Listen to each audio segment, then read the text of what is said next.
బెంగళూరు పూతలపట్టు హైవేలో నిత్యం ప్రమాదాలు జరుగుతుండడం బాధాకరం. ఇలాంటి ప్రమాదాలు జరగకుండా ఉండడం కోసం అధికారులు చర్యలు తీసుకోవాలని కూడా కోరుతున్నా.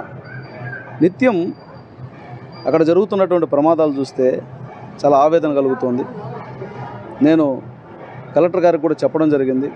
ఇమ్మీడియట్గా జగమర్ల క్రాస్ నుంచి పూతలపట్టు వరకు సంవత్సరం డేటా తీస్తే రోజుకు సరాసరి ఒక మరణం, మినిమం కనీసం అంటే 4-5 క్షతగాత్రులు అవుతున్నటువంటి ఈ పరిణామాలు ఆవేదన కలిగిస్తుంది.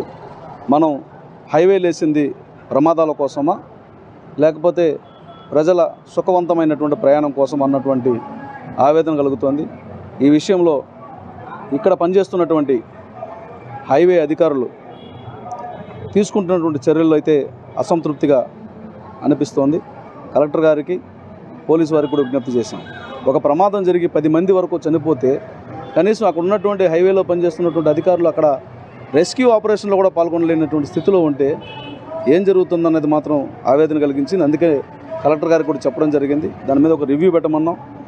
ఇప్పటి వరకు దాదాపు ఒక నెల రోజులు కూడా కాల 10 రోజుల్లోనే 3 పెద్ద ప్రమాదాలు జరిగాయి. ఏం తీసుకున్నారు? అక్కడ ఏమైనా ఒక స్టాఫ్ను పెట్టారా, లేదంటే మినిమం మెజర్స్ తీసుకున్నారని పరిశీలిస్తే ప్రమాదం జరుగుతోంది. జరిగిన వెంటనే రెస్క్యూ చేస్తున్నాం. అదృష్టం ఉంటే బ్రతుకుతున్నాడు, అదృష్టం లేకపోతే చనిపోతున్నాడు.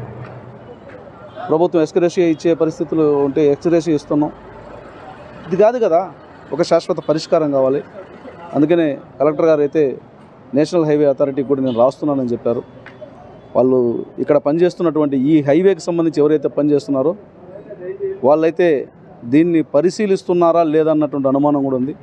పరిశీలించుంటే ఎందుకు ఈ ప్రమాదాలు రిపీట్ అవుతున్నాయన్నటువంటి వివరణ ప్రజలకు కూడా చెప్పాల్సినటువంటి బాధ్యత ఉంది. దీని పట్ల నేను కూడా హైవేస్ వాళ్ళకి, అథారిటీ వాళ్ళకి, ప్రభుత్వానికి కూడా నేను అడగబోతున్నాను. కలెక్టర్ గారిని అడిగాను కాబట్టి సరిపోతుందని అనుకుంటున్నా. కలెక్టర్ గారే తగిన నివేదిక తీసుకొస్తారు. ఈ ప్రమాదాలు జరగకుండా చూడాల్సినటువంటి బాధ్యత మీ మీద ఉంది. టోల్గేట్లు పెట్టి మనం డబ్బులు వసూలు చేసుకొని చేస్తున్నప్పుడు కనీసం ఆ టోల్గేట్ పరిధిలోనైనా జరుగుతున్నటువంటి ప్రమాదాలకు కారణం వెతికి నివారణ చర్యలు తీసుకోవాలి కదా. ఆ నివారణ చర్యలు తీసుకోవాలని నేను మిమ్మల్ని అందరూ కూడా కోరుతున్నా.